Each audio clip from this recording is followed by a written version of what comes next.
चलिए, प्रॉब्लम है हमारा, if a vector which is i cap plus 2j cap plus 5k cap and b vector which is i cap plus 5j cap plus 7k cap, then the projection of A vector on B vector will be. अब बच्चों सबसे पहले projection का concept देखिए।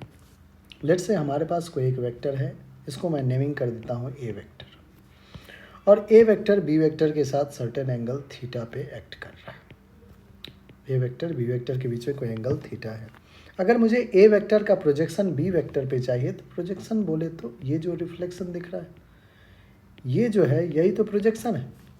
B के about ए का जो component जा रहा है वही तो बच्चों प्रोजेक्शन होता है ना। तो आप लिख सकते हैं projection of A vector on B vector, projection of A vector on B vector is equals to A का कंपोनेंट इस डायरेक्शन में क्या होगा बच्चों, अगर एंगल थीटा है तो आपको होगी A cos theta, will be A cos theta. I hope बच्चों ये कहानी आपको समझ में आ गया है। ठीक, अब देखो ए क्या है, मैग्नीट्यूड ऑफ ए वेक्टर। तो मैग्नीट्यूड ऑफ ए वेक्टर क्या होगा, अंडर रूट ऑफ 1 का स्क्वायर 1, 2j कैप तो 2 का स्क्वायर 4, 5k कैप 5 का square 25 into cos of angle theta. अब बच्चों दो वेक्टर गिवन है, उसका कॉस थीटा हम डॉट प्रोडक्ट के हेल्प से सॉल्व करते हैं। ए डॉट बी आपको पता है, ए डॉट बी क्या होता है, magnitude of a magnitude of b into cos of angle theta. तो यहाँ से कॉस थीटा क्या आ जाएगा, तो आपको हो गए ए डॉट बी कर लो और नीचे डिवाइड कर दो मैग्नीट्यूड ऑफ ए और मैग्नीट्यूड ऑफ बी से। ठीक है, ए डॉट बी डॉट निकालना आता है बच्चों, आई कैप के कोएफिशिएंट को आई कैप से मल्टीप्लाई कीजिए 1 इंटू 1 प्लस का 2j कैप 5j कैप 5 2 जा 10 प्लस का 5k कैप 7k कैप 7 5 जा 35 divided by magnitude of a will be under root of 21 का स्क्वायर 1, 2 का स्क्वायर 4, 4 प्लस 1 5 और 5 का स्क्वायर 25, दैट इज रूट 30 आ रहा है।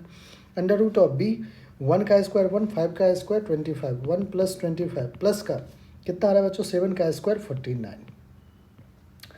इसको सॉल्व करें अपन तो क्या हो जाएगा, ऊपर 35 plus 10 plus 1, 35 plus 10 45, 45 plus 1 46 divided bye क्या आ रहा है रूट 30 इंटू रूट का 49 प्लस 1 50, 50 प्लस 25 दैट इज 75। तो बच्चों कॉस थीटा आपके सामने आ गया।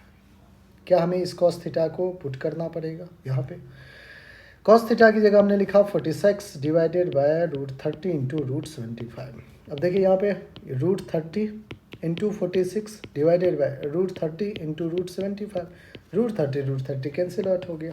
ठीक है बच्चों, जो हमारा आंसर आ रहा है वो 46 अपॉन रूट 75 को क्या मैं 25 इंटू 3 लिख दूँ, 25 बाहर 5 बन के आएगा, तो 46 अपॉन 5 रूट 3, 46 अपॉन 5 रूट 3 कौन सा ऑप्शन है बच्चों, ऑप्शन 1, और ऑप्शन 1 ही आपका क्या है बिल्कुल करेक्ट आंसर है।